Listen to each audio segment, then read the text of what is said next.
నమస్తే, నేను మీ రవికిరణ్ శర్మ వేలూరి. సెప్టెంబర్ నెలలో వృషభ రాశి వారికి ఏ రకంగా ఉండబోతోంది అనే విషయాన్ని మనం తెలుసుకుందాం. వృషభ రాశిలో గురు సంచారం అంటే జన్మగురుడు అన్నమాట. జన్మంలో గురు సంచారము, ద్వితీయంలో భాగ్యస్థానంలో కుజ సంచారము, తృతీయ స్థానంలో బుధ సంచారము, అర్ధాష్టమ స్థానంలో రవి సంచారము జరుగుతోంది. పంచమ స్థానంలో శుక్రుడు కేతు సంచారం జరుగుతోంది. అట్లాగే దశమ స్థానంలో శని సంచారము, ఏకాదశ స్థానంలో రాహు సంచారము జరుగుతుంది. అందువల్ల వీళ్ళకి గ్రహానుకూలత ఎక్కువగా ఉన్న అర్ధాష్టమ రవి వల్ల కొంచెం ఇబ్బందులు ఉన్నాయి. అయితే అనుకూలత ఎక్కువగా ఉండటం వల్ల ఈ రాశి వారు ఈ నెలలో విద్యాపరంగా చూసుకున్నట్లయితే జన్మంలో గురుడు ఉండటం వల్ల గురుబలం ఎక్కువగా ఉంటుంది. తద్వారా అనుకున్న చదువులు ఖచ్చితంగా చదవగలుగుతారు. ఉద్యోగపరంగా చూసుకున్నట్లయితే ఉద్యోగ ప్రయత్నాలు చేసేవారికి ఈ నెలలో ఖచ్చితంగా ఉద్యోగాలు రావడము, ఉద్యోగంలో మంచి విశేషంగా రాణింపు, అలాగే ప్రమోషన్స్ రావడము, విదేశాలకు వెళ్ళడం ఇట్లాంటి అవకాశాలు ఖచ్చితంగా ఉంటాయి. అట్లాగే వ్యాపార పరంగా చూసుకున్నట్లయితే వ్యాపార కారకుడు కుజుడు భాగ్యంలో ఉండడం వల్ల ఖచ్చితంగా వ్యాపార రంగం విజయకేతనం ఎగరవేస్తారు. ఏ వ్యాపారం చేస్తున్నారు, ఏ వ్యాపారంలో ఉన్నవారైనా సరే ఖచ్చితంగా వ్యాపార రంగంలో విజయకేతనం ఎగరేయడం జరుగుతుంది. అనుకున్న టార్గెట్ వాళ్ళు ఖచ్చితంగా పూర్తి చేస్తారు. అలాగే వృత్తి చేసుకునేవారు ఎవరైతే ఉన్నారో వృత్తి యందు కూడా వాళ్ళ స్థిరత్వం ఉంటుంది, ఖచ్చితంగా రాణింపు ఉంటుంది. తద్వారా మంచి పేరు తెచ్చుకోవటము, బాగా ధనం సంపాదించడము, ధనార్జన బాగుంటుంది వృత్తిపరంగా చూసుకున్నట్లయితే. అట్లాగే వ్యవసాయపరంగా చూసుకున్నట్లయితే వ్యవసాయదారులు చంద్రబలం ఉండడం వల్ల ఖచ్చితంగా వ్యవసాయం అనుకూలంగా ఉంటుంది. వ్యవసాయ రంగంలో ఎర్ర పంటలు బాగా పండుతాయి. ఎందుకంటే చంద్రుడు అనుకూలంగా ఉన్నాడు. అయినప్పటికీ ఈ రాశికి భాగ్యంలో కుజుడు ఉన్నాడు కాబట్టి కుజుడికి ఎరుపు ఇష్టం కాబట్టి ఎర్రధాన్యాలు ఎక్కువ పండే అవకాశాలు ఉంటాయి. అందువల్ల పంట పరంగా చూసుకున్నట్లయితే ఎర్ర పంటలు, మిర్చి పంట, కందులు పంట ఇట్లాంటి పంటలన్నీ కూడా బాగా పండే అవకాశాలు ఎక్కువ, ఎర్రధాన్యాలు ఎక్కువ పండే అవకాశాలు ఎక్కువగా ఉంటాయన్నమాట వ్యవసాయ పరంగా చూసుకున్నట్లయితే.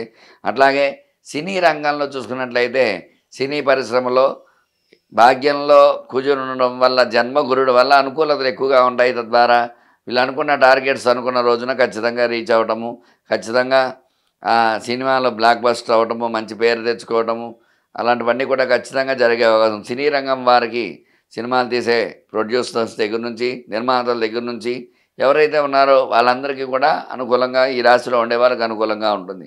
అలాగే హీరోలు, హీరోయిన్స్ వాళ్ళు కూడా ఖచ్చితంగా వృషభ రాశిలో ఉండేవారికి భాగ్యంలో కుజ సంచారం వల్ల శుక్రుడు పంచమంలో ఉండడం వల్ల అనుకూలంగా ఉండడం వల్ల ఖచ్చితంగా అనుకూలతలు వచ్చే అవకాశాలు ఖచ్చితంగా ఉన్నాయి. ఎందుకంటే శుక్రుడు ఈ సినీ రంగానికి అధిపతి కాబట్టి ఖచ్చితంగా శుక్రుడు ఉన్నత స్థానంలో ఉన్నాడు కాబట్టి వృషభ రాశిలో ఉండేవారికి సినీ రంగంలో విజయకేతనం ఖచ్చితంగా ఎగరవేయడం జరుగుతుంది. రాజకీయ పరంగా చూసుకున్నట్లయితే కుజుడు భాగ్యంలో ఉన్నాడు కాబట్టి రాజకీయ నాయకులు కొంచెం మాట మీద నిలబడటము అట్లాంటివన్నీ చేస్తూ ఉంటారు.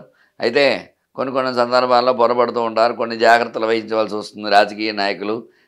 అలాగే వివాహ పరంగా చూసుకున్నట్లయితే శుక్రుడు అనుకూలంగా పంచమ స్థానంలో ఉన్నాడు కాబట్టి వివాహం అనుకూల యోగ్యత వచ్చే అవకాశాలు ఉన్నాయి. అలాగే సంతాన పరంగా సంతానం లేక ఇబ్బందులు పడేవారికి కుజుడు భాగ్యంలో ఉన్నాడు కాబట్టి కుజుడు అనుకూలంగా ఉన్నాడు కాబట్టి వివాహ సంతాన కారకుడు కుజుడు కాబట్టి ఖచ్చితంగా కుజబలం వల్ల మంచి శుభవార్తలు వినే అవకాశాలు ఈ నెలలో ఖచ్చితంగా ఉంటాయి కుజుడు వల్ల. అలాగే రియల్ ఎస్టేట్ రంగంగా చూసుకున్నట్లయితే రియల్ ఎస్టేట్ వ్యాపారస్తులు భాగ్యంలో కుజ సంచారం, భూమి కారకుడు కుజుడు, ఆ కుజుడు భాగ్యంలో ఉండడం వల్ల వీళ్ళు ఏదైతే వ్యాపారం చేస్తున్నారో రియల్ ఎస్టేట్ రంగంలో ఖచ్చితంగా అనుకున్న భూములు క్రయ విక్రయాలు చేయడము, అట్లాగే కొనేవారు కూడా ఖచ్చితంగా ఈ నెలలో మనం తీసుకోవాలని నిర్ణయం తీసుకుంటే ఖచ్చితంగా వాళ్ళు తీసుకునే అవకాశాలు ఖచ్చితంగా ఉంటాయి. రియల్ ఎస్టేట్ రంగంలో కూడా ఈ నెల అనుకూలంగా ఉండే అవకాశాలు ఎక్కువగా ఉన్నాయి ఖచ్చితంగా. అలాగే స్టాక్ మార్కెట్లో స్టాక్స్ పెడుతూ ఉంటారు చాలామంది. అందువల్ల ఈ స్టాక్స్ కూడా జాగ్రత్తగా పెట్టుకోవడం మంచిది. ఎందువల్లంటే శుక్రుడు అనుకూలంగా ఉన్నప్పటికీ కూడా రవి గ్రహాలకు అధిపతి అయిన రవి అర్ధాష్టమంలో సంచారం చేయడం వల్ల కొన్ని ఇబ్బందులు వచ్చే అవకాశాలు ఉన్నాయి. స్టాక్ మార్కెట్ వారు కొన్ని జాగ్రత్తలు వహించడం చాలా మంచిది. స్టాక్ మార్కెట్ పరంగా కూడా చిన్న చిన్న ఇబ్బందులు వచ్చే అవకాశాలు ఉంటాయి, కొంచెం జాగ్రత్త వహించడం మంచిది. అలాగే మొత్తం మీద చూసుకున్నట్లయితే ఈ యొక్క వృషభ రాశి వారికి చాలా అనుకూలమైన కాలంగా చెప్పవచ్చు. ఎందువల్ల అంటే జన్మ గురుడు ఉన్నాడు జన్మంలో, అలాగే ద్వితీయ భాగ్యస్థానంలో కుజ సంచారం అనుకూలంగా ఉంది, అలాగే తృతీయ స్థానంలో బుధ సంచారం అనుకూలంగా ఉంది.